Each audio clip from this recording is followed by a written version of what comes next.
Good day. We're going to talk to Quora. We're going to ask some questions here. So let's get into this. I'm Connor McIver. Was a long time policeman over the years. So let's get into this. Can one police officer pull over two vehicles at the same time?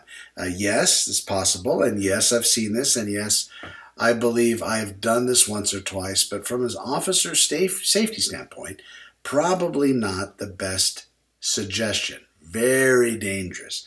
Very dangerous. In fact, you have somebody that's an unknown, two people that are unknowns against one person that's known, and that's you. You know your intention. Should the people worry? Well, I don't know.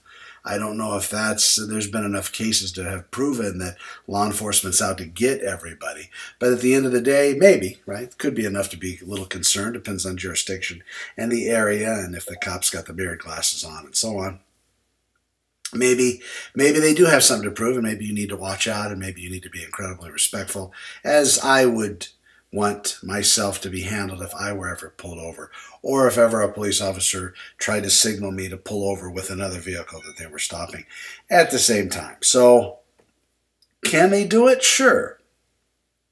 Is it the best option to pull over two vehicles at the same time? I'm not a big fan. Next question, Quora. If you're a police officer, the suspect comes at you about to sucker punch you, can you shoot him? Sure, you can shoot anybody. The problem is, what are you going to say later when you're being interviewed about why you shot him? Was it because you were in immediate defense of your life? Do you think you could sell that to a jury and convince them that you, being this trained, well-educated, well-prepared police officer, that your only option was to blow this cat out of his socks? If that's what you believe and that's in your mind, there's justification. It's going to be later on. What is it you're going to be able to prove? And what are you being judged by the jury of 12? What are they going to say? And how is it going to be interacting with your department as well?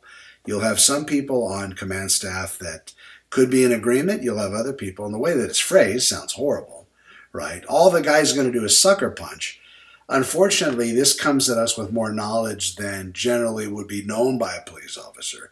If all I thought or I knew for a fact, because I had the crystal ball, could look past the event, I would say, yeah, okay, all he's going to do is sucker punch me. So why would I go guns up on him? I'll wait till the moment that he does sucker punch me, and then I'll take him down. That would be a normal human being. Wait for that moment, or not even wait for that moment, because now I have precognition. I know what's going to happen before it happens, so then I would take him into custody prior to it happening, but then I'd have kind of the same situation where how is it I'm going to be able to justify the cop saying that he was going to swing on me or sucker punch me without actually knowing it was going to happen? So then you have that. So there you go. Then finally, what's it like dating a female police officer? That's probably the most dangerous question today, so I'm going to go ahead and stop here. Have a great day. Thanks, Q&A Cop on Quora. We'll talk to you soon.